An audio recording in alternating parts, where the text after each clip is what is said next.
Buenas noches a todos. Voy a hacer voy a abordar un tema muy interesante sobre un artículo que acabo de publicar en mi blog frederickgoodman.com, que es una interesante sincronización que ocurre el 29 de noviembre de 1947. Este tema es muy interesante porque llevaba ya bastante tiempo queriendo hacer una publicación explicando el marco jurídico que da derecho a los judíos de morar en la tierra de Israel, ¿no? O sea, en Tierra Santa, lo que es Judea, perdón, me pico la nariz. Lo que es Judea, Samaria y Galilea, ¿no? O sea, se suele hablar mucho de que los judíos están en una tierra que les pertenece, ¿no? Pero también hay muchas discusiones que dicen, bueno, ¿qué les da derecho a ellos de regresar a una tierra en la que no han estado por 1800 años, ¿no? Y luego, bueno, otro tema aparte que está el argumento de decir, no, es que no son necesariamente judíos, ¿no? Bueno, lo primero voy a abordar el segundo punto y luego me centro en el énfasis del artículo de estas personas que dicen que los judíos no son judíos, ¿no? He explicado muchas veces que desde que Nabucodonosor II, Nebuchadnezzar, como se llama en el texto antiguo, se lleva a los judíos en el año 582 a.C.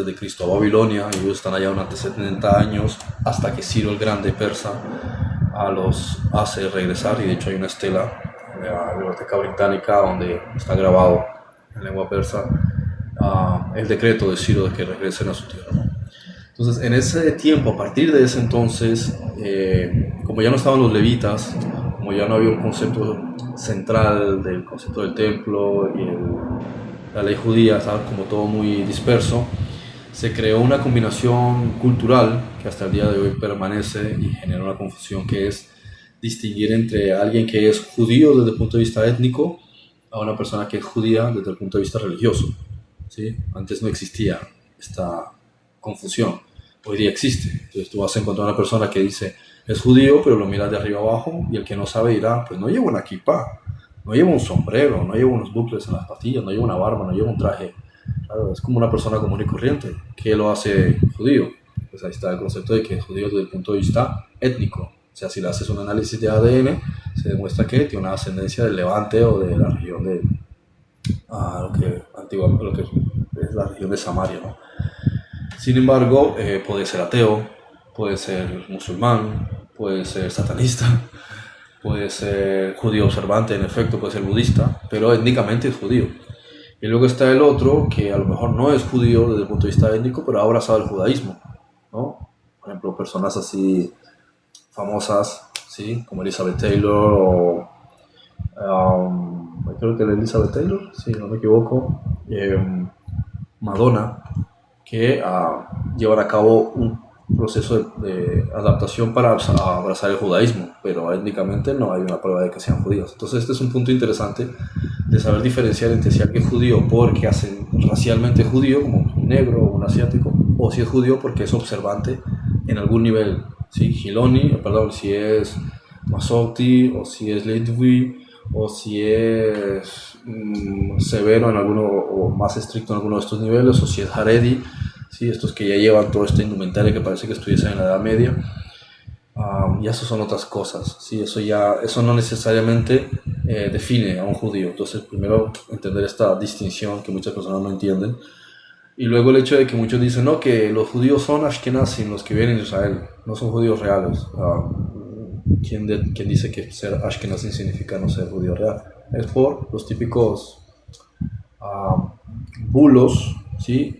O leyendas urbanas que muchas personas repiten, pero nunca han investigado, nunca digamos, han hecho un mínimo de análisis. Es decir, uno podría decir, hace 30 años pues tenías que ir a una biblioteca, viajar para conocer, comprar libros para enterarte. Hoy día en 5 segundos la información la recibes con la inteligencia artificial. Entonces, si alguien hoy día no quiere saber algo es porque, o sea, no sabe algo es porque no quiere. Si va a hablar en un debate o va a publicar algo, no le toma sino 5 o 10 segundos ir a un bot de inteligencia artificial y confirmar datos, o decirle, mándame un enlace para yo averiguar esto por mi propia cuenta. Entonces, si alguien hoy día se pone a hablar de un tema que no sabe, porque se pone a repetir cosas de redes sociales, es un completo inepto, ¿sí? Un mediocre, porque puedes hacer una búsqueda rápida, la IA te lo facilita, ¿sí? Te facilita por lo menos enlaces, ideas, y ya tú puedes profundizar, no necesitas lo que antes nos podía tomar 10 años, hoy lo puedes saber en 3 semanas investigando, ¿no? Entonces, esto de que dicen que los Ashkenazim no son judíos, sino que son házaros, eso nunca se ha demostrado. De hecho, cuanto más investigas el tema, más te das cuenta de que no hay ningún fundamento. Todos son leyendas y leyendas y leyendas. No hay nada que pueda decir, esto es sólido, esto es un hecho. Y esto terminó de venirse abajo cuando se empezaron a hacer, cuando sale el genoma humano. A partir del genoma humano, los estudios de ADN, que cada vez se hacen más y más y más, se empezó a demostrar de que todo eso era completamente falso en efecto. Así que cuando tú ves a una persona ashkenazi y haces una prueba de ADN, no hay ninguna relación con los házaros. Hay una ascendencia del Levante, es decir, de Tierra Santa. Bien, de Galilea, de Judea, de Samaria. Entonces, esto que dicen que los ashkenazis no son judíos realmente, pues se vino al suelo, esta leyenda urbana, cuando las pruebas de ADN demostraron que no era cierto, no son házaros, no tienen ninguna relación con los házaros. Y de hecho es curioso porque 2 millones de Ashkenazim que viven en Israel desde la caída de la Unión Soviética vienen de la Unión Soviética y de Ucrania. Entonces, ¿qué relación tienen ellos, sí, con los cázaros, ¿no? Bueno, eso aclarar por un lado. Cuando algunas personas dicen que los judíos que están en Israel son Ashkenazim, no son Ashkenazim necesariamente, hay muchos, de muchas partes, ¿sí? Los Teimanim, que vienen del Yemen, están los Magrebim, que vienen de países musulmanes, especialmente del norte de África, los Sefardim, que son judíos españoles, ¿sí? de los Anushim, ¿sí? Están los Beta Israel, que se les conoce más como los Kushim, ¿sí? los judíos de Etiopía, que hay como, no sé, 150.000 o más de ellos. Es decir, no es necesariamente un judío que tiene que ser ashkenazi, hay judíos de muchísimas vertientes, ¿bien? Desde el punto de vista étnico, estoy diferenciando. Judío étnico, es decir, racial, que le puede hacer una prueba de ADN, como le puede hacer una prueba a un negro, que no hace falta hacer una prueba de ADN a un negro para saber que es negro. Pero un judío a lo mejor no lo sabe, entonces es una prueba de ADN. Mientras que las cuestiones ya religiosas es un tema completamente aparte, ¿sí? Un judío étnico no necesariamente por ser étnico es religioso. Y lo mismo en Israel. La gente se cree que la gente que vive en Israel son todos judíos observantes o son todos judíos étnicos, y no necesariamente. ¿Bien? Okay. Es más, el 43% de la población en Israel no le interesa la religión. Curioso, ¿no? No tienen ninguna conexión con la religión. Y un 23% son semi-practicantes, es decir, hacen el Brit Milá, hacen el tema de la circuncisión, hacen el Bar Mitzvah, el reconocimiento del niño ya con 13 años y la niña con 12, ya son adultos en su responsabilidad con la sociedad y con Dios. Celebran el Shabbat, celebran las fiestas solemnes, a veces se hacen los filim a veces con los religiosos, pero en realidad esos son como más cuestiones culturales, no son muy centrados en la religión. Los verdaderamente religiosos judíos en Israel son solamente el 23% de la población. O sea que Israel no es un país religioso en sí, es un país culturalmente judío, sí, como en países como tú puedes ver en México o en España, que tienen iglesias católicas, santos aquí y allá, unas estatuas, y hacen proselitismo y pueden hacerle la primera comunión a sus hijos, pero luego desde el punto de vista católico no van los domingos a misa, no leen la Biblia, es decir, simplemente son culturalmente, como ellos dicen, soy católico no practicante. Cuando conviene practican algo, cuando conviene se meten en un problema y dicen Dios ayúdame, pero en realidad el resto de su vida no tiene ninguna conexión. Pues así es más o menos en Israel, ¿sí? No les interesa la religión. Bueno, enfatizando ya, aclarando ese punto, uno se va al típico enigma, ¿no? O la pregunta es, ¿por qué los judíos están obsesionados con esa tierra, ¿no? Este concepto de sionismo, viene de la palabra Zion. Zion es un monte que está en Jerusalén, que también se conoce como el Monte Moria. O sea, Zion es la zona donde está el Monte Moria, que es famoso en el Antiguo Testamento porque ahí llegó Abraham cuando se fue de Ur Kasdim, ¿sí? De Ur de los Caldeos. Y ese sitio es donde se construyó el templo, ¿sí? Donde Salomón construyó el templo y donde después de que los judíos regresan de Babilonia, a, a través de la administración o gestión de Zorobabel, construyeron un segundo templo, no tan espectacular, con tantas riquezas como el primero, pero modesto, ¿sí? Para emular el concepto antiguo del templo. Entonces, en ese lugar, que es donde hoy está, y como ven en la imagen que está dentro de mi cabeza, ¿sí? Hakotel, el muro de los lamentos, es lo único que queda y que de hecho es la parte más reciente. Esto fue una expansión que hizo Herodes el Grande para agraciarse o congraciarse con los judíos porque la gente no lo quería. Bien, de hecho ni siquiera era judío, era samaritano. Que dentro de la cultura hebrea eran descendientes del reino del norte que se extraviaron, digamos, de la parte cultural y religiosa o litúrgica del pueblo de Israel cuando se divide el reino de Israel, ¿no? Estamos hablando de hace 2100 años. 2100, no, 3000 años, perdón. 2900 por allá. Entonces, uno se pregunta, ¿qué es lo que le da a los judíos este derecho de decir esta tierra es nuestra? Porque si uno se va a la antigüedad, incluso dice, sí, pero ellos entran por primera vez a Canaán y se enfrentan con 5 naciones a darles guerra.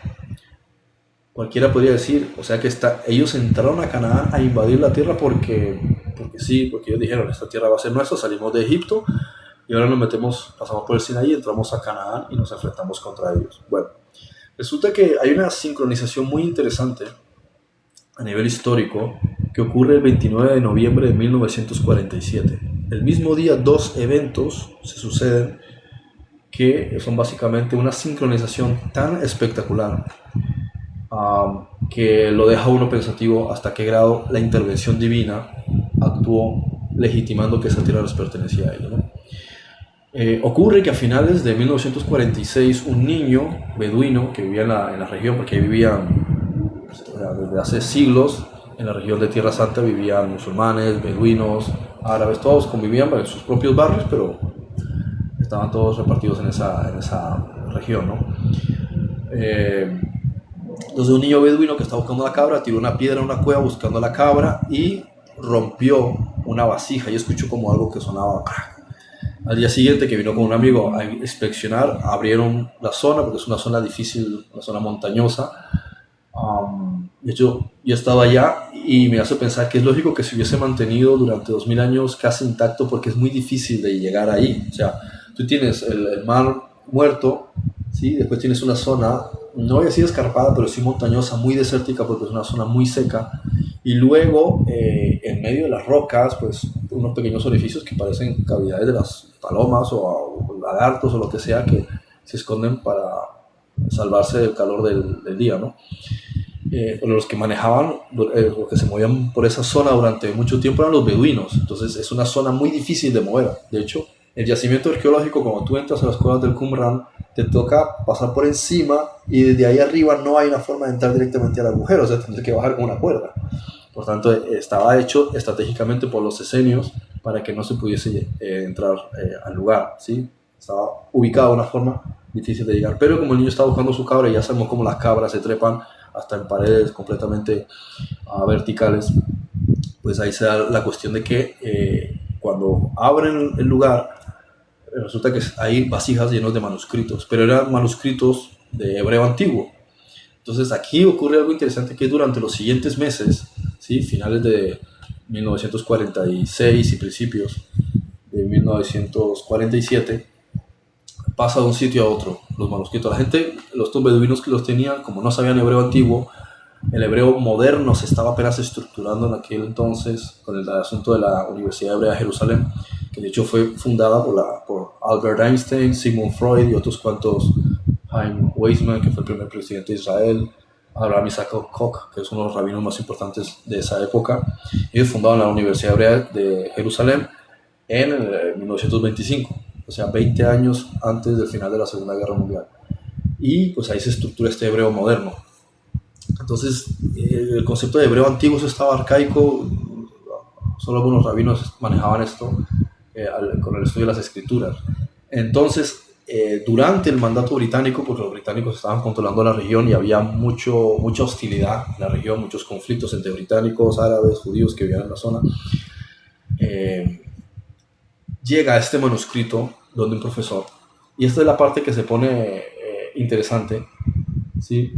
Porque este profesor que está justo viviendo en esa zona, que es un profesor de la Universidad Hebrea de Jerusalén, él recibe estos manuscritos que pasan de una persona a otra por unos permisos que él pide, porque la zona estaba en tiroteos, estaban disparando, ¿sí? Había una ocupación. Los británicos, antes de ceder el territorio, bueno, es un tema largo, si lo quieren estudiar es importante conocer también cómo fue el control británico de la región de Tierra Santa.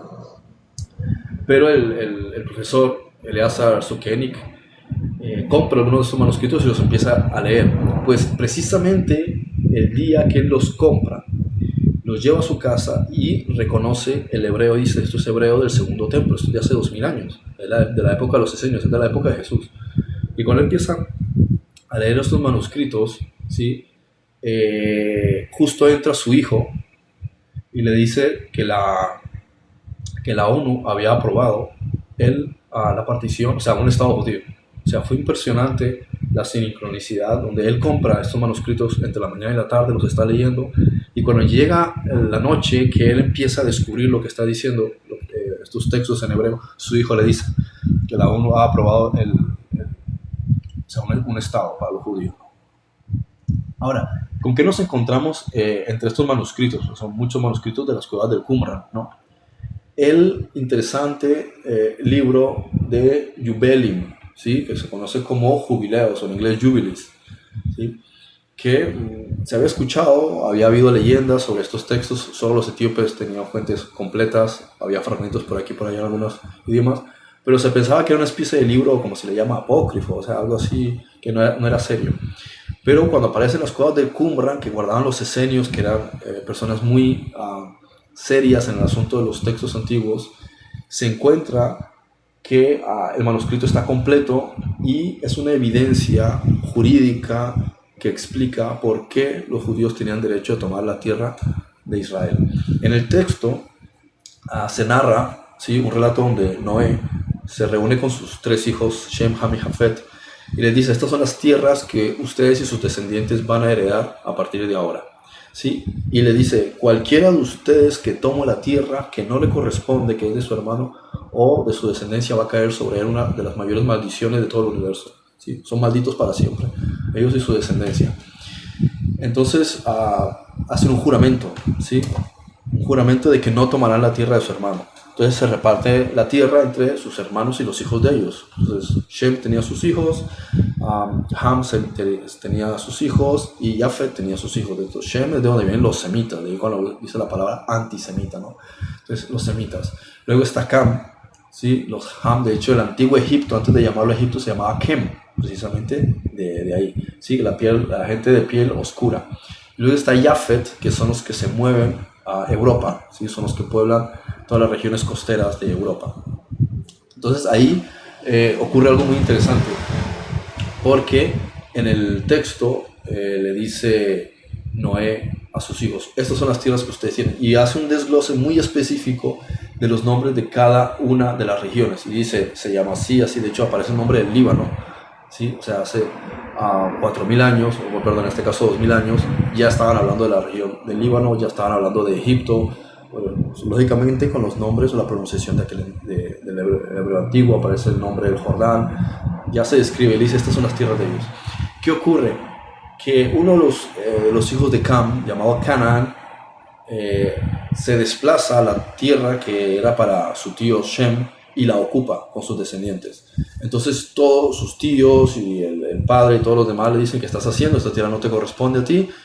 Si te quedas aquí va a caer sobre ti una gran maldición. Esta tierra no te corresponde. Pero él los ignora completamente y Canaán se queda en esa tierra. Y bueno, cuando uno analiza todo esto en Jubileos, desde el capítulo 8, que se habla del inicio de la heredad, y todo lo que es el desarrollo de Jubileos capítulo 10, te explica exactamente que ya Noé había sabido que la descendencia de Sem tendría una misión, un objetivo de parte de Dios en esa tierra, Y por eso es porque hacen el juramento. Y explica cómo Canaán no respeta ese juramento y él va y ocupa esa tierra. Ahí donde entonces cobra sentido porque cuando después los descendientes de Sem, como Heber, donde hay la palabra hebreo, que es ancestro de Abraham, ¿sí? Es de donde viene todo este asunto. O sea, tenemos a Shem, que la tierra de tierras, o sea, tierra santera de Shem, que es antecesor, ¿sí? Ancestro de Heber, donde hay los hebreos, que es ancestro de Abraham, que es padre de Ismael. Ismael es el padre de las 12 tribus árabes, es el primogénito de Abraham, ¿sí? Después Ismael tiene un hermanastro, o sea, un hijo de Abraham con Sara, con su esposa, ¿no? Con la que él se vino desde Ur-Kasdim, que es donde nace Isaac. Isaac tiene 2 hijos, Esaú, que es el padre de los idumeos, o sea, la gente de lo que sería la región de hoy día de Jordania, y tiene otro hermano que se llama Jacob, que después le llaman Israel. Y este tiene 12 hijos, que son los que entran a Egipto, 430 años están ahí, ocurre lo de las 10 plagas, se van al Sinaí y regresan. Entonces hay un trasfondo interesante de más de 450, casi 500 años, ¿sí? Desde la descendencia de Abraham, o sea, lo que es Abraham en Ur-Kasdim, la tierra de Ur de los Caldeos, cuando ellos entran a Canaán. Entonces ahora cobra un sentido interesante, ¿sí? Que es una parte que Moisés no mencionó en la Torah, es decir, no está en Génesis, no está en el libro del Éxodo. ¿Por qué por qué las tribus de Israel, entre ellos los judíos, entran a tierra de Canaán sin ningún tipo de derecho posesorio aparente? Simplemente le dicen a Abraham, ve que esa tierra es para ti, sí, pero había gente viviendo ahí, ¿sí? Cuando a Abraham, o sea, se le dice eso, él mismo, cuando está en Macpela, cuando muere su esposa, él le compra un pedazo de tierra, una cueva que todavía existe hoy, ¿sí? La cueva de Macpela, donde están enterrados Abraham, su esposa Sara, Isaac, Jacob, o sea, Israel, que le llaman Israel. Todos ellos están enterrados en una cueva que está en Israel. De hecho, tú puedes ir allí y visitarla, solo que está organizada por horarios, porque el ejército, para evitar problemas religiosos, en unas horas entran musulmanes, en otras horas entran judíos, en otras horas entran cristianos, para evitar algún conflicto ahí por motivos religiosos. Pero la cueva está, ¿sí? Que la cueva de Abraham me parece que está en Ashkelon, en Hebrón, está en la zona de Hebrón. Entonces ahí Abraham compró una tierra porque él quería darle sepultura a su esposa, y a partir de ahí los hijos de Abraham pues son enterrados en esa cueva que existe hasta hoy. Pero cuando ellos llegan a Canaán, hay una confrontación con 5 naciones. Los israelitas se enfrentan contra 5 naciones y uno podría decir, sí, pero claro, un Dios les dice que entren a esta tierra, pero aquí ya hay gente poblando, porque vienen aquí a buscarles camorra, como se dice en otro sitio, ¿sí? Guerra, ¿sí? Porque ahí está el gran dilema. ¿Por qué los israelitas tenían derecho a entrar a una tierra donde ya estaban los cananeos, ¿sí? Los amorreos, y enfrentarse contra todas estas huestes? Y ahí te lo está diciendo. La respuesta está en Jubileos 10. Jubileos 10 está diciendo que esa tierra no le pertenecía a Canaán, le pertenecía a los hijos de Sem, es decir, los israelitas, los que después fueron los israelitas. Y entonces, como es un documento legal, ¿sí? Porque esto es la historia se basa de escrituras donde una persona es el primero que dice, yo he estado aquí, y se puede probar, es como tú vas a Israel, y se sabía por siglos que esa tierra había sido de los judíos, por una cuestión de arraigo histórico, ¿sí?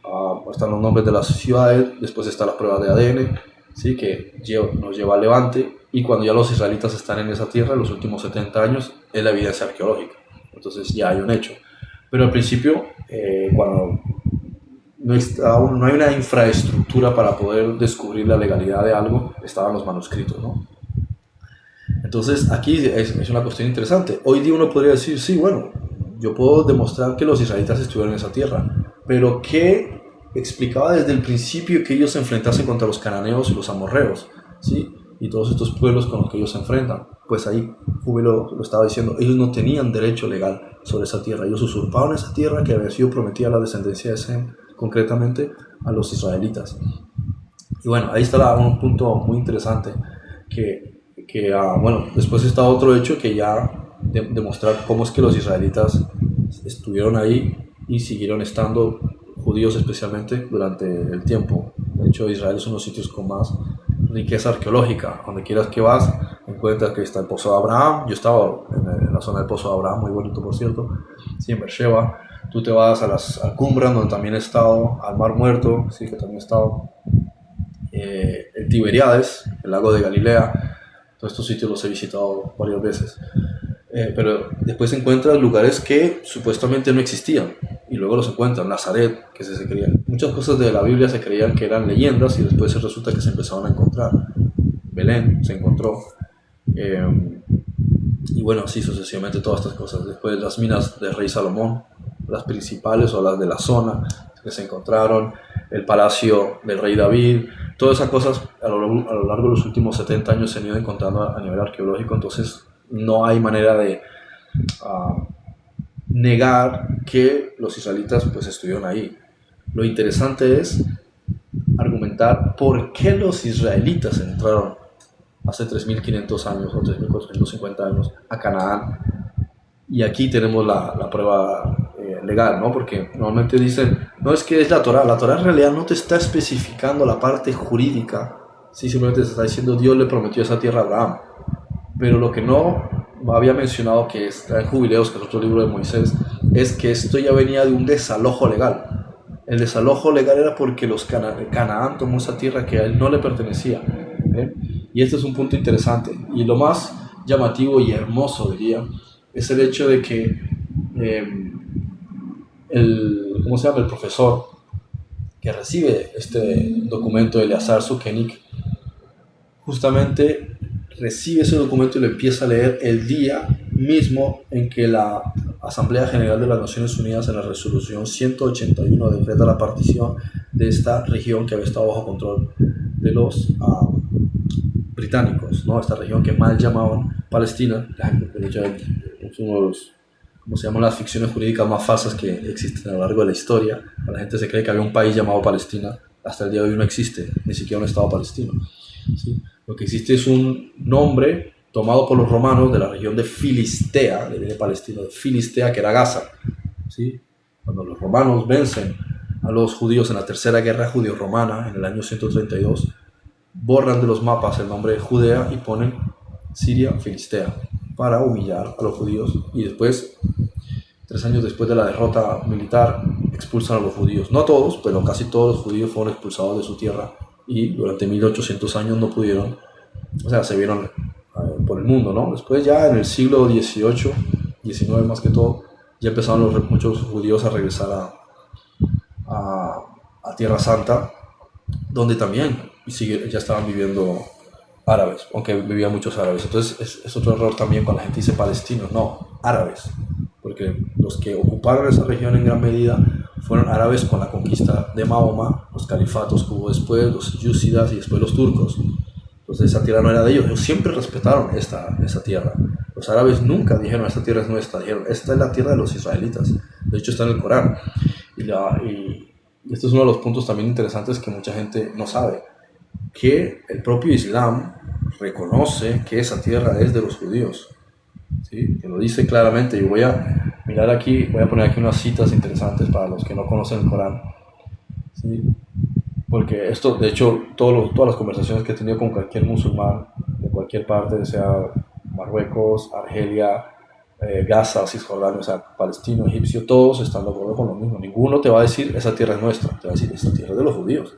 O sea, te lo está diciendo literalmente el texto. Por ejemplo, el Corán te dice en el Sura 5:21, oh pueblo mío, entrad en la tierra santa que Alá os ha destinado, y no retrocedáis, pues os convirtáis en perdedores. Esa es la tierra que Dios le dio. Y el propio texto del Corán y los eruditos árabes que conocen de literatura dice que es un documento legítimo que reivindica el derecho a los descendientes de Jacob, o sea, que pertenece a la tierra de Israel. Se está refiriendo el Corán en el Sura 5:21. Luego está el Sura 137 del Corán, que dice, y dimos en herencia, ¿sí?, al pueblo que había sido oprimido las tierras de oriente y de occidente, las cuales bendijimos, y se cumplió la bella promesa del Señor sobre los hijos de Israel por haber tenido paciencia. Y los propios eruditas te lo dicen, que se está refiriendo que la tierra de Israel le fue prometida, ¿sí?, según el Corán, a los hijos de Israel después del cautiverio que ellos tuvieron en Egipto. ¿sí? Y hay otro sura muy interesante que habla sobre el regreso de los judíos a su tierra, igual que también está profetizado en la Biblia. Dice, y dijimos después de él a los hijos de Israel, habitad la tierra, o sea, la tierra de ellos, uskunu al-ardi, como dice en árabe. Y cuando se cumplía la promesa cuando se cumpla la promesa de la otra vida, ¿sí? La promesa final, os daremos a todos juntos, a todo el pueblo de Israel, un grupo heterogéneo de la dispersión. O sea, los judíos que vienen de diferentes partes se reunirían todos. Este es el Sura 17.104. Y los propios eruditos, como el Imam al-Tabari y el Katir, reconocen que se está refiriendo exactamente a la tierra de Israel. Y bueno, así hay muchos aspectos importantes pues, a conocer, de que ellos mismos están diciendo esta tierra de Israel. Y te lo va a decir cualquier experto, ¿sí? Arabista, experto en el Islam, que nunca dijeron que esa tierra no fuera de ellos. O sea que aquí tenemos un punto interesante. Entender que primero tenemos el descubrimiento en 1947 de que esa tierra le había sido prometida desde hace miles de años a los descendientes de Sem, ¿sí? Pero Canaán la ocupó ilegítimamente y por eso los israelitas tuvieron derecho a entrar a Canaán cuando salieron de Egipto y desalojarlos militarmente. Tenían todo el derecho sobre esa tierra. Luego está el hecho de que durante todo ese tiempo pues ya se reivindica que lo que demuestra la arqueología también, que los israelitas vivieron ahí durante miles de años, que después fueron echados por los romanos, que trataron de borrar de los mapas su historia, pero finalmente regresaron y el mundo reconoció que esa tierra era de ellos, aunque igual seguían viviendo muchos judíos ahí. Lo que no había tantos judíos en el tiempo, por ejemplo, de las cruzadas, pero los judíos vivieron bien ahí mientras estaban bajo ocupación otomana y ocupación árabe. Pero los árabes, de hecho, en la legislación de ellos, tenían privilegios, o sea, los judíos tenían privilegios bajo ocupación árabe porque los árabes reconocían que los judíos habían estado primero, ¿sí? Y que ellos son los administradores de la Torá. Este es un principio también importante del Islam. El Islam reconoce que antes de la existencia del Islam fue el cristianismo, y antes del cristianismo fue el llamado al pueblo de Israel, y el Islam nunca solapa ni trata de tapar eso, ni de deslegitimarlo. Todo lo contrario, dice, así es, perfectamente. De hecho, el Corán te dice, si tienes alguna duda con este Corán que ha sido inspirado por Alá, ve a las fuentes del Nuevo Testamento y de la Torá, porque ahí están las fuentes de toda la información que reivindica lo que está diciendo el Corán. O sea, claramente te está diciendo que el Corán no tendría fundamento, ni el Islam, de no ser por el Nuevo Testamento y de no ser por la Torá, porque ellos todo lo justifican según el fundamento de las bases de Moisés y de Jesús, y después viene Mahoma. Y estos son los tres pilares principales del fundamento profético en el mundo islámico: Moisés, el primer gran profeta; Jesús, el segundo gran profeta; y Mahoma, el tercer gran profeta. Y bueno, eso para informar, porque si bien no todo el mundo conoce estos datos tan interesantes, ¿okay? Bueno, si quieren leer el artículo, sí, está en mi página web, frederickgutman.com, lo subí justo hace un par de horas, y ahí pueden ver todos los datos bien fundamentados, escritos, redactados, informados. Bien, voy a ver si tienen algo que quieran comentar, okay, si quieren alguna duda. Igual ahí el documento es bastante explícito, ¿sí? No hay ambigüedades ahí, lo explico especialmente desde el punto de vista jurídico, o sea, que a mí me gusta explicar todo desde el punto de vista legal e histórico. Gracias a la participación de todos, por la participación de todos.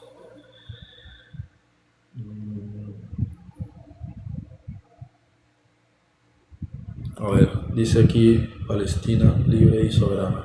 Ningún relato justifica la ocupación ilegal y criminal sionista en Palestina. Bueno, ya lo expliqué. ¿Sí? No se trata de un relato, se trata de un documento legal. Bueno, como tú no sabes de ley, pero las cuestiones jurídicas funcionan al margen de tus ideas extrañas. De todas maneras, estás hablando de la ocupación ilegal. Precisamente es lo contrario, es una ocupación legal. ¿Bien? Ahora estás hablando de Palestina, estás confundiendo dos cosas que no tienen absolutamente nada que ver. Estás utilizando una terminología romana. La región se llama Al-Muqaddas, ¿sí? Es decir, Tierra Santa en árabe. Bien, y está dividida en Judea, Samaria y Galilea. Bien, ese es el reparto. Esos son los nombres originales y reales de la región, los nombres como los respetaban los árabes que estuvieron ahí, los otomanos que estuvieron ahí, y los propios británicos que estuvieron ahí. El nombre Palestina simplemente fue una adaptación permanente para los occidentales del nombre de Filistea. Palestina, Filistea. Pero Filistea nunca estuvo en esa región. Filistea históricamente estaba en la Franja de Gaza, siempre estuvo ahí. Eso era Filistea de los filisteos, que fueron destruidos por los babilonios. O sea, estamos hablando de que los filisteos, o sea, los verdaderos palestinos arqueológicos, fueron destruidos hace 2600 años. Los que estaban ahí después eran cristianos, ¿sí?, que vinieron durante el periodo romano, judíos que no fueron expulsados por los romanos, quedaron por ahí, beduinos que vinieron después, y los árabes que fueron llegando, pero ni siquiera llegaron árabes a ocupar una tierra que ellos sabían que no era de ellos, ¿sí?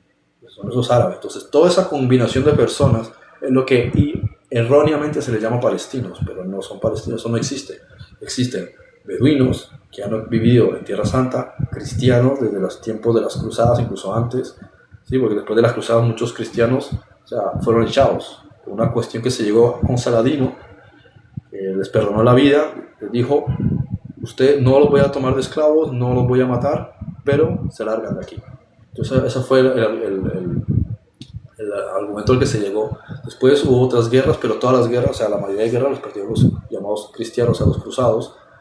Por ejemplo, la batalla con Saladino, que es de las más épicas e históricas, y a lo que se le llegó a eso, no puede haber cristianos aquí, lárguense. Pero después, cuando cae el imperio árabe y llegan los otomanos, pues muchos cristianos regresan porque es una cuestión religiosa y cultural. El cristiano se sentía cómodo en esa región, y los otomanos y los árabes, salvo cuando había conflictos, no tenían problemas con ellos, mucho menos tendrían con los judíos. Entonces por eso esa región no estaba ocupada por alguien palestino, porque no existe bandera. O sea, ahora existe una bandera, pero nunca existió en ese entonces ni himno, ni bandera, ni nombres. No había ningún nombre, todos los nombres estaban en hebreo. Cuando llegan los árabes, hay algunos nombres que se adaptan al idioma árabe. Entonces era una región de beduinos, de judíos, de cristianos y de árabes viviendo e interactuando entre ellos en los mercados, pozos que tenían en común, territorios.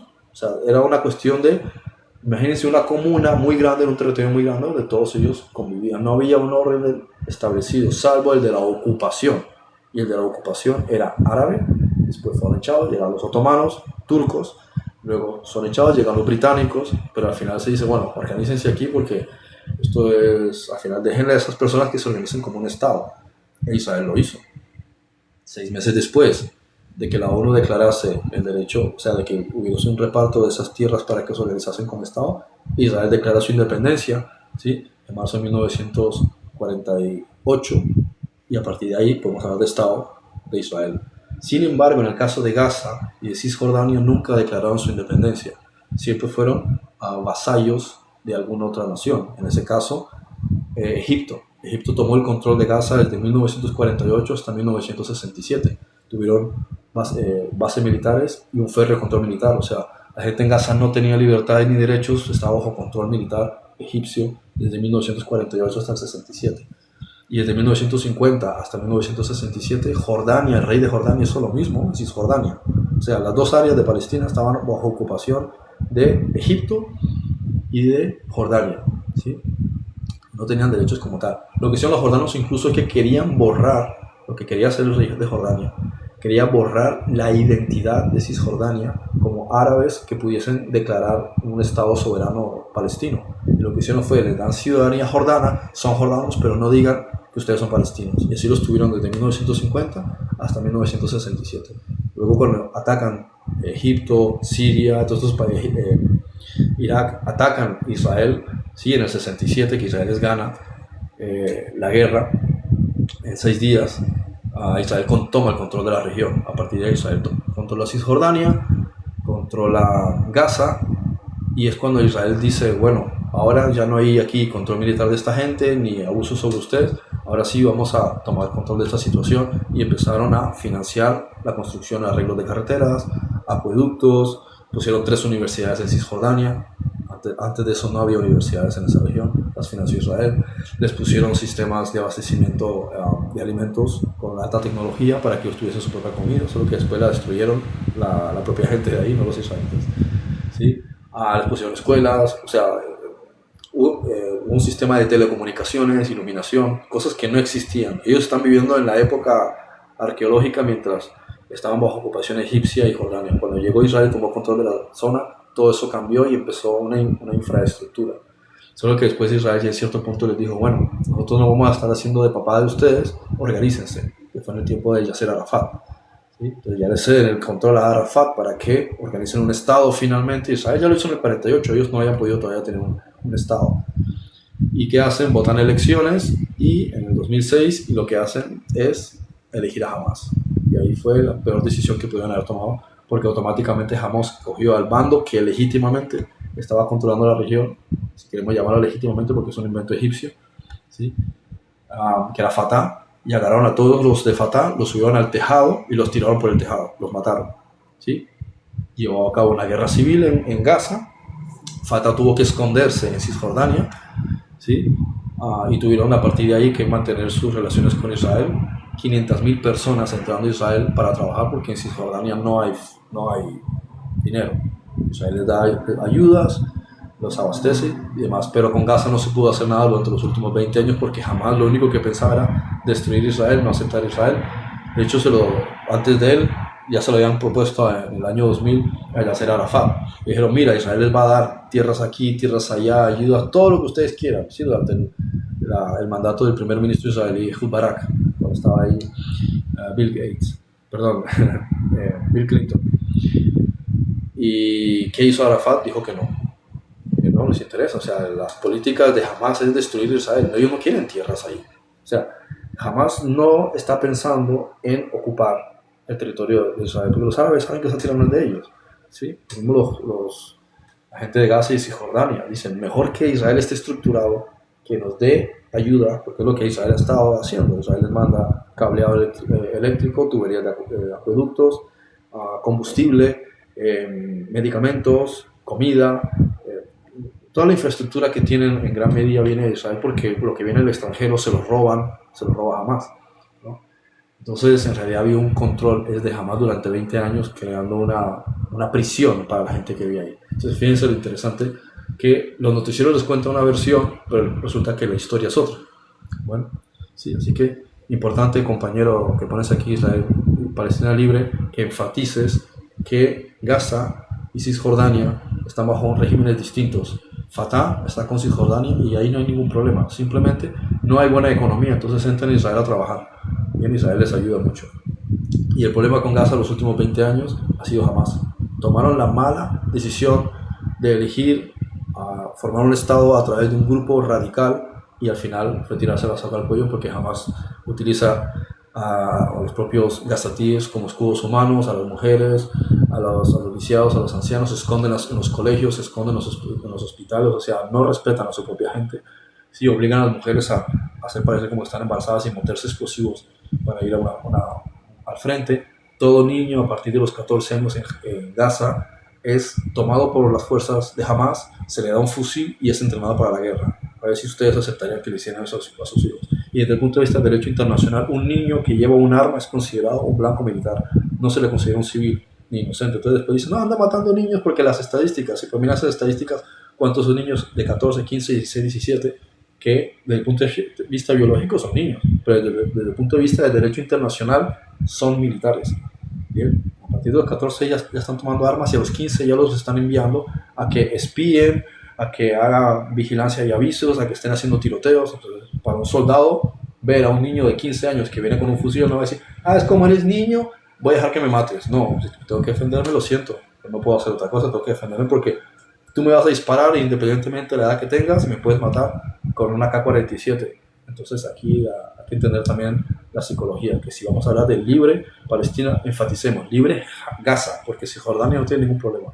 Libre Gaza de Hamas. Eso es lo que están haciendo. Le quitan a ellos todos sus suministros, los utilizan como escudos humanos, los torturan cuando ellos no están de acuerdo con las políticas de Hamas y agarran a sus niños y los meten a cargar armas para disparar, como si fuesen militares. Un niño de 14 años, por favor. ¿Sí? Así que infórmate más, ¿sí? Cuando vas a hablar de temas de soberanía y demás. ¿Okay? Y hay que dejar de hacer tanto caso a los noticieros y en especial a las redes sociales. Investiguen por ustedes mismos. Aquí hay alguien, William Matt 87. La gente que vivía en ese lugar era muy cruel y había rechazado a Dios muchas veces, ¿no?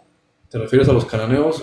Eran satanistas, sí. Los cananeos tenían algo en común y que en aquel entonces había dos culturas en el mundo supremamente satanistas, y digo en el sentido amplio del término, los cananeos y los hititas.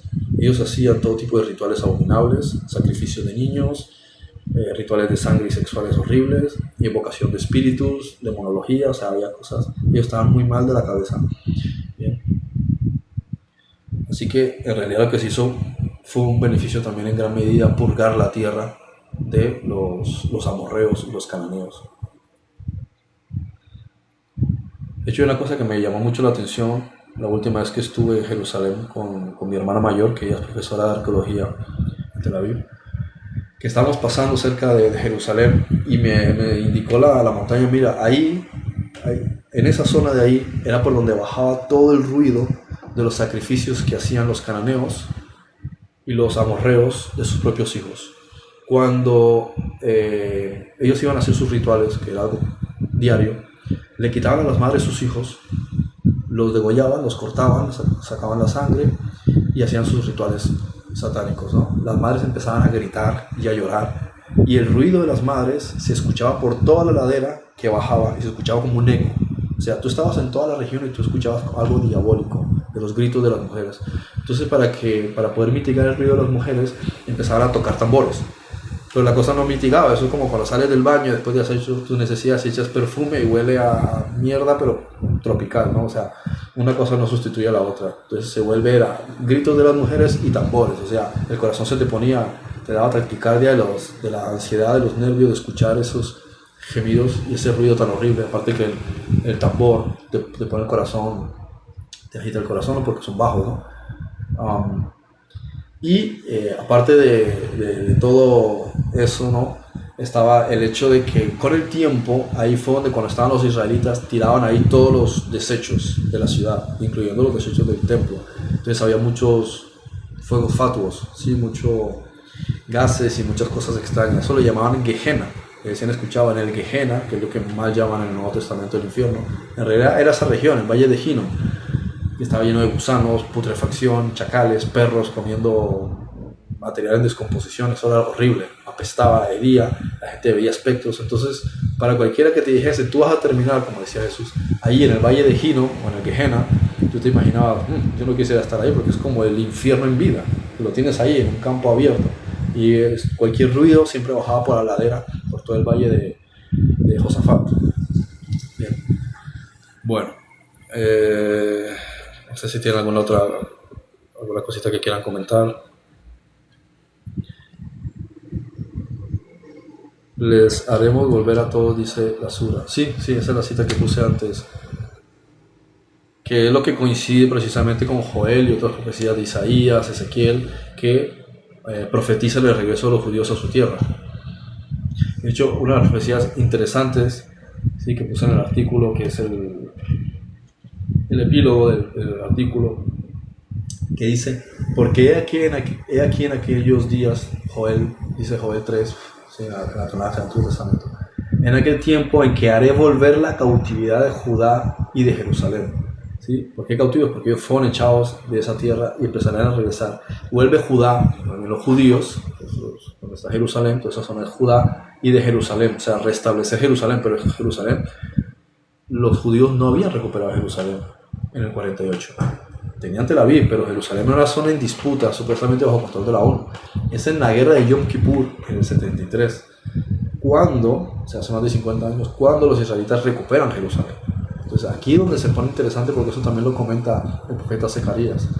Y dice, reuniré a todas las naciones y las haré descender al valle de Josafat, o sea, el asunto de la guerra de Armagedón. Es precisamente un castigo de Dios contra las naciones por haber dividido la tierra de Israel de forma arbitraria. ¿Y qué te lo está diciendo? Allí entraré en juicio con ellas a causa de mi pueblo, ¿sí? los judíos, y de Israel mi heredad, o sea, todo el territorio de Israel que Dios se lo había dado a los judíos, a quienes ellas esparcieron entre las naciones. ¿Por qué? Porque se está refiriendo a que la ONU es la representación actual del Imperio Romano, y los romanos fueron los que echaron a los judíos, ¿sí? Y repartieron mi tierra.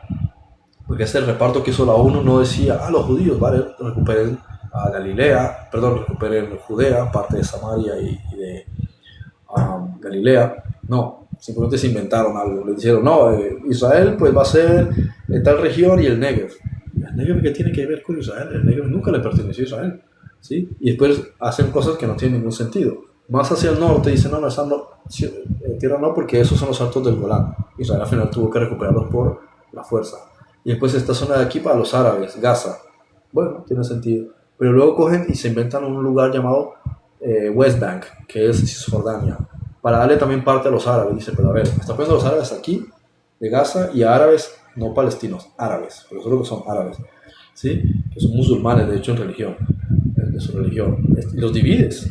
O sea, porque no les pones un estado organizado, los pusiste a unos a un lado y otros a otro lado que ni siquiera se pueden conectar entre ellos. Eso no tiene ninguna coherencia, ¿sí?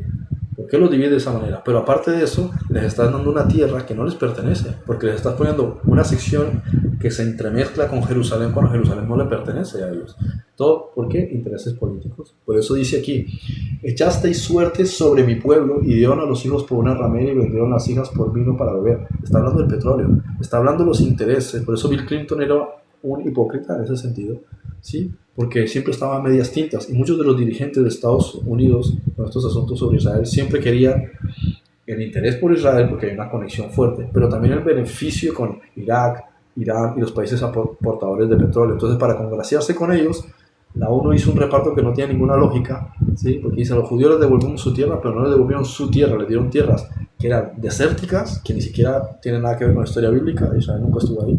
Y después les quitaron otras que eran las mejores tierras para dárselas a árabes que nunca tuvieron ahí derecho de vivir en esa región. Gaza tiene sentido que lo lleven ahí, pero ¿por qué Cisjordania? Históricamente no tiene ninguna conexión con la gente de ahí. Cisjordania es parte de Judea, es de los judíos. Entonces, ¿por qué hicieron eso? Porque no querían darle toda Jerusalén a Israel porque podían ofender a los árabes que consideran que esa es una zona importante de culto islámico. De hecho, si ven ahí, por ejemplo, en el Muro de los Lamentos, aquí atrás, si lo ven bien, entonces se me ve el dedo, aquí, ¿sí? Está el domo el domo de la roca, ¿sí? De cúpula dorada, que de hecho antes estuvo recubierta por oro. Y un poco más allá, como 30 metros, está la mezquita de Al-Aqsa. Entonces, estos son los sitios más importantes para los musulmanes. Los segundos, después del Kaaba, ¿sí? En la Meca, ¿sí? El cubo ese negro, que ellos le dan vueltas. Este es el segundo lugar porque dicen que Mahoma subió a ser una burra. Entonces, este sitio es importante. De hecho, en Israel es irónico porque ahí tienen más derecho los árabes que los judíos. O sea, el acceso a esa zona, no el Muro de los Lamentos, sino el acceso a la zona esta que pertenece a Israel, está controlada por militares y solo entran musulmanes, no pueden entrar judíos. Es irónico, o sea, el propio Israel tienen en ciertas zonas más derechos los musulmanes sobre determinados lugares.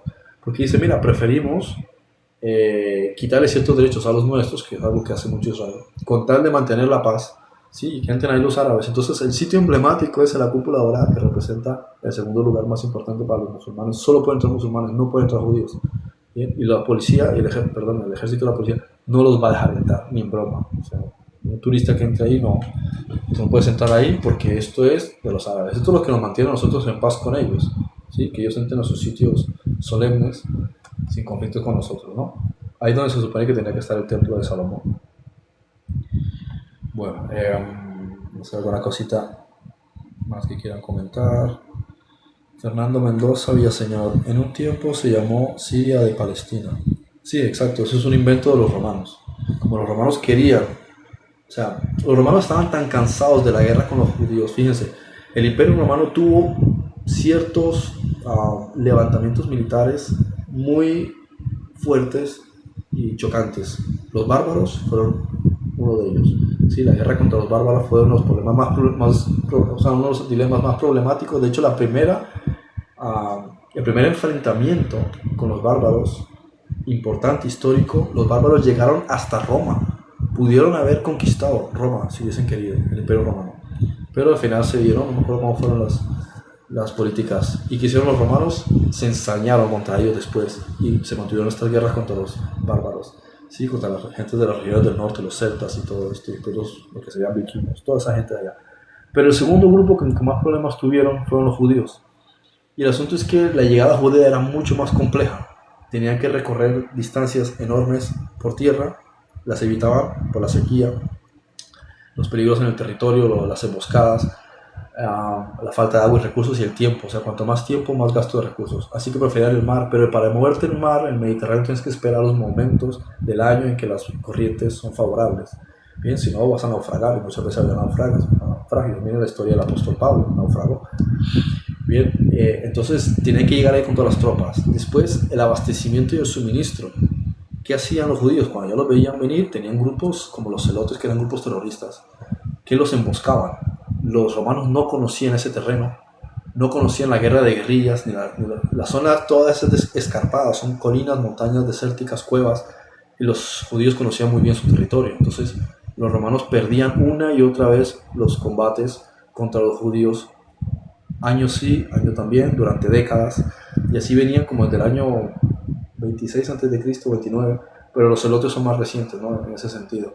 Entonces ya llevaban un problema de muchísimo tiempo, por lo menos 100 años de conflictos, más de 100 años de conflictos contra grupos revolucionarios o rebeldes como los celotes, que ganaban porque estaban en su terreno. Entonces llegó un momento en que el emperador Vespasiano dijo, no más con esto, ¿no? Entonces, Tito, sí, padre e hijo, que es cuando muere Nerón, que hay un cambio de poder. Entonces, en ese periodo, trae 3 de las legiones más bestias de los romanos para sofocar de una vez por todas esa rebelión. Y duraron décadas en guerra. O sea, la guerra empezó en el 66. 3 años después cae el templo, destruida Jerusalén, o sea, el muro.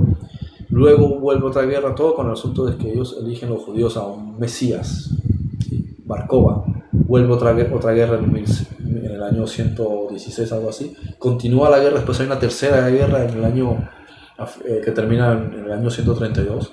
Y finalmente los romanos, que en esa época el emperador era Adriano, dijo, no quiero saber nada más de este pueblo, me han cansado.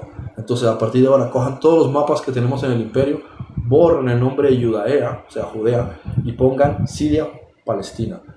¿Por qué Siria-Palestina? Porque los romanos sabían perfectamente que los israelitas habían tenido guerras con los filisteos durante décadas, eran sus enemigos acérrimos. O sea, a Israel se le mandó la orden de destruir a los filisteos, porque estaban en Gaza. Pero los israelitas no quisieron enfrentarse con los filisteos, estaban cansados de la guerra y tuvieron guerras una y otra vez. De hecho, ¿quién era Goliat? Goliat y sus hermanos eran filisteos, o sea, eran Nephilim, pero vivían entre los filisteos, eran de la descendencia de Anak. Og, de Basán, todos ellos estaban interrelacionados con la gente de la región. Los israelitas no se enfrentaron a la gente de Gaza, a los filisteos, y al final fueron los babilonios los que exterminaron a la gente, a los filisteos, o sea, los palestinos arqueológicos o originales. Entonces, como los romanos sabían que los israelitas habían tenido problemas con ellos, dijo, vamos a humillarlos. Primero vamos a que desaparezca el nombre de Judea y nadie recuerde que hubo aquí judíos. Los expulsan de la tierra. Y en su lugar vamos a poner el nombre de Filistea, aunque ya no existían los filisteos. A lo mejor alguien por ahí, alguna familia, algún grupillo que se había escondido en cuevas, que todavía existiese, ¿no? Y ahí viene todo el malentendido de llamar a la tierra esa Palestina, pese que todo era nombres hebreos, población hebrea, historia hebrea, arqueología hebrea, ADN hebreo, ¿sí? Que después hubo ocupación árabe. Entonces, si tú quieres decir árabes de la región, sí, pues sí, también es cierto, porque de la conquista de Mahoma en el siglo VII también llegaron muchos árabes, pero no llegaron árabes de forma ilegítima, y muchos de ellos era gente con antecedentes penales que trajo el emperador, que trajeron los árabes para ocupar esa región, gente violenta. O sea, no vas a decir ahí que vinieron santitos que decían, ay, queremos vivir en un sitio diferente a Arabia, vámonos a Medio Oriente. No. Es otra parte también de la historia interesante, ¿no? que no se menciona. Bueno, a ver, por aquí dice, bueno, no entiendo este usuario, ¿cómo se llama? Todo lo que trae muerte es del mismo bando. Depende, si tú crees en la muerte no existe. Tú sales del cuerpo, el cuerpo es un envoltorio, ¿sí? A ver, Israel no tiene tampoco por qué estar repartiendo. Llegaron puros europeos que se creen semitas. Es que una cosa no quita la otra. O sea, tú puedes tener doble ciudadanía, Es como un negro. Tú ves cuántos negros viven en los Estados Unidos. Yo te pregunto, ¿son gringos o son africanos? Son africanos porque los negros vienen de África, pero son gringos porque tienen la ciudadanía americana porque llevan un tiempo viviendo allá. Tú vas a Israel y tú ves árabes israelíes, ¿okay? Porque es que una cosa no quita la otra. Israelí por su nacionalidad, árabe por su etnia, e incluso puede practicar el Islam. Entonces una cosa no quita la otra, ¿sí? Es que no sean europeos que se creen semitas. Semita es étnico, europeo es nacional. Entonces, europeos son personas que son originarias, que tienen una nacionalidad europea, pero semita es su etnia. Entonces tú vas a Europa y en Europa ves negros. Entonces ¿qué le vas a decir a un negro? Vete de aquí y regrésate a África. Pues yo te voy a mostrar el pasaporte, su documentación y decir, yo tengo todo derecho a estar aquí.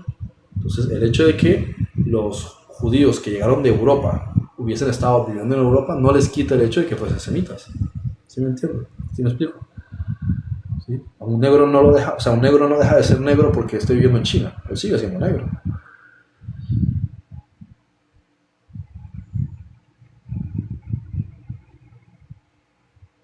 Bueno, está haciendo aquí mencionando casos de cosas de que si un niño muere baleado y demás. Yo no hablo sobre cuestiones ambiguas. ¿Sí? Yo soy una persona que me baso en hechos fehacientes y documentados. Cosas que se van a hablar. Cuestiones ambiguas de fulanito que si le disparaban, no sé qué me estaba hablando. ¿Sí? Muéstrame una documentación, algo fehaciente, que hay un reporte, el acta de defunción, el nombre de la persona, dónde ocurrió, cuáles fueron el contexto, dónde estaban las Fuerzas Armadas cuando pasó eso, qué tipo, que es una cuestión a veces que la gente pasa por alto cuando habla de estos casos, qué tipo de munición le encontraron en la autopsia, porque muchas de esas municiones AK-47, muchos de estos armamentos y las balas de 3.7 y de .50, que son armamento israelí, no se encuentran entre los cadáveres. O sea, muchos de estos disparos son locales, de su propia gente, disparando a lo loco. ¿Sí? Entonces, a veces fuego cruzado. Por encima de todo, hablas de niños que mueren en ciertas zonas. Hay que entender cómo funciona esto. Cuando los operativos militares entran a un barrio, ellos hackean los sistemas de telecomunicaciones y le llegan mensajes a los pobladores que les están diciendo: las Fuerzas Armadas están entrando en tu barrio. Esto lo hace la tecnología israelí. Están entrando en tu barrio, en cuestión de 20 minutos van a entrar en la zona donde estás, o en una hora o 2 horas, salgan de la zona. Entonces, ¿qué va a hacer un padre? Tú como padre, ¿qué harías? ¿Sí? ¿Qué hace un padre? Agarra a sus hijos, su esposa, y se va, y hay corredores humanitarios del propio ejército israelí. Los sacan de la zona antes de la entrada, porque ya la gente va con su teléfono móvil. Entonces reciben el mensaje en árabe que le está diciendo: salgan porque va a entrar el ejército a un operativo. ¿Y quiénes son los que no van a salir? Jamás. Lo que van a hacer es exponerse: sí, estoy aquí, dispárame. No, ellos se esconden. Lo que también van a hacer es tratar de capturar mujeres y niños y decirles: no, quédense aquí porque necesitamos escudos humanos. Si ustedes se van, disparan aquí un proyectil, revientan todo y nos matan. Pero si hay gente civil, van a tener que estar dando vueltas por la zona, escáner, vigilancia, cómo entramos, y eso ralentiza. Por eso Israel, teniendo la tecnología que tiene, que podía haber destruido toda Gaza en 24 horas, lleva casi 3 años de operativos en un territorio que tiene, ¿cuánto? 20 kilómetros de diámetro. Eso Israel lo hubiese solucionado rapidísimo. ¿Por qué entra barrio por barrio, casa por casa, día sí día también? Porque necesitan asegurarse al milímetro de lo que están haciendo. ¿Bien? Entonces esto también, mira la munición. Mucha de esta munición no tiene que ver con armamento israelí, ¿vale? Muchas leyendas urbanas. Muchas leyendas urbanas.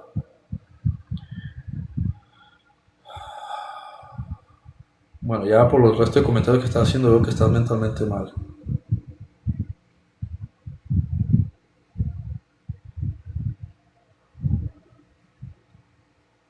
A ver, estás diciendo: tú sabes de Cábala y rechazas absolutamente lo que los judíos practican por dogma. Una cosa no tiene nada que ver con la otra.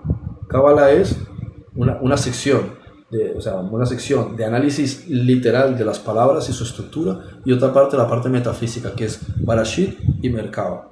¿Sí? Porque Barashit es todo lo que son los fenómenos del universo y Merkava toda la parte metafísica. Entonces no sé qué relación tiene que ver una cosa con la otra. Porque dices que sabes de Cábala, pero está haciendo aquí una relación que no hay conexión. Ahora hablas de los judíos que practican por dogma. ¿Cuáles judíos? Judío racial, étnico, no tiene nada que ver con religión. Yo soy judío étnico, pero yo no practico ninguna relación. Tú me ves a mí con una kippah aquí o con unos bucles en las orejas. Yo no practico nada de eso. Y luego están los judíos observantes, del nivel que sea, puede ser ortodoxo, puede ser Haredi, ortodoxo, Ludwig, puede ser, bueno, hay tantas variables y tantos grupos, ¿sí? Los Hasidim, por ejemplo, que son súper, sí, Neturei Karta, que son dolor de cabeza. O sea, hay tantos grupos y subdivisiones. Es como el mundo cristiano. Tienes evangélicos, tienes adventistas, tienes testigos de Jehová, tienes mormones, tienes metodistas, tienes calvinistas, tienes luteranos. Mejor dicho, hay una gama gigantesca y entre ellos a veces ni se llevan bien. Entonces, lo mismo en el judaísmo. Entonces, tú estás diciendo judío, ¿cuáles prácticas de cuál dogma? Es el más enfático. Sí, como decir, yo no creo en las cosas que creen los cristianos.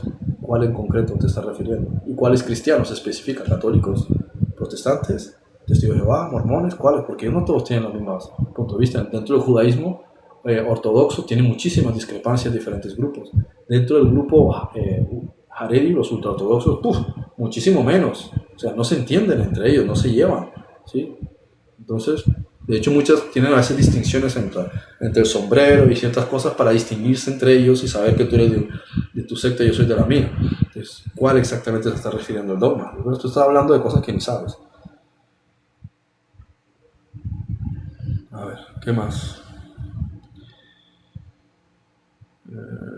Bueno, no sé si hay alguna cosita más, si no termino ya.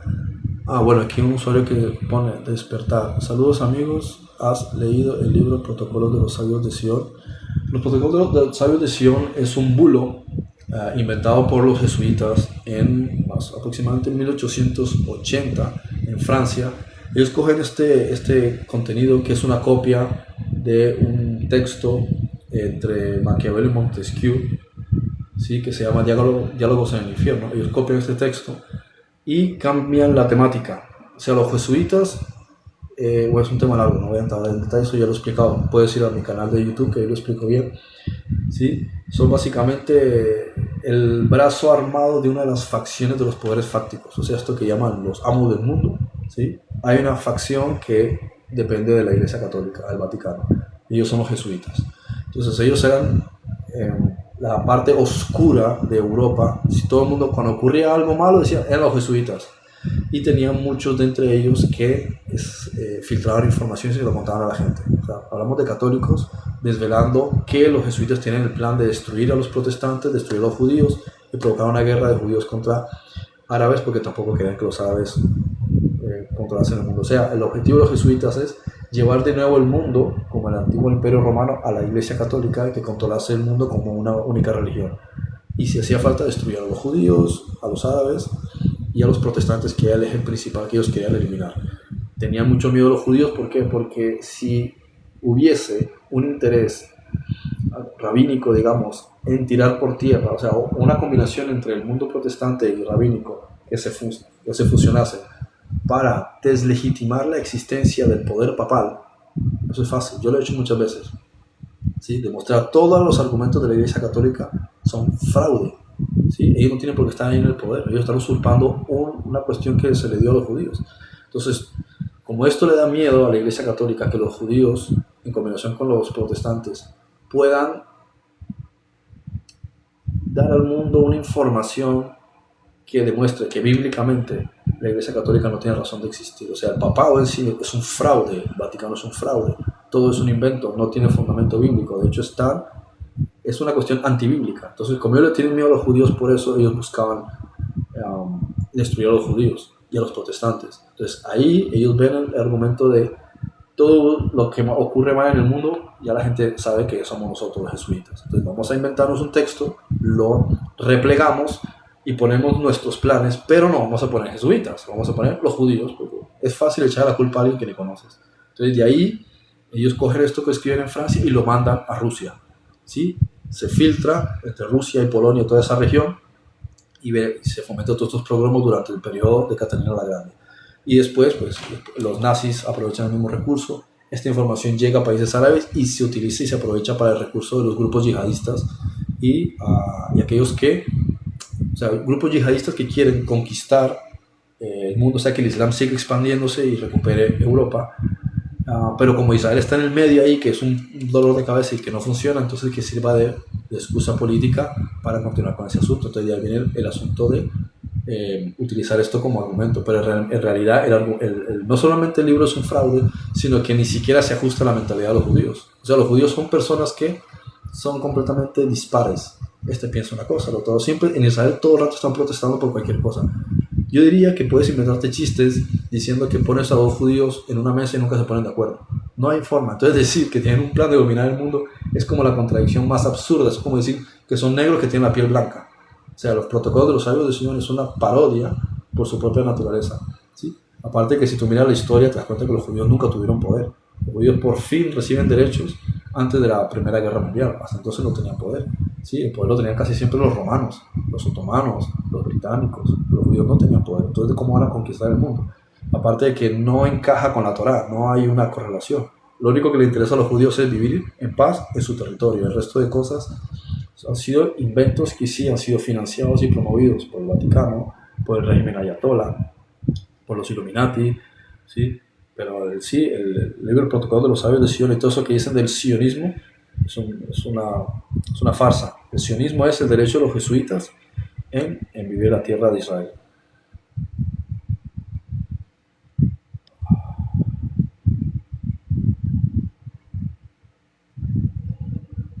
Bueno, pues nada, muchas gracias por la participación de todos, que estén muy bien y que tengan una excelente semana. Bien, muchas bendiciones.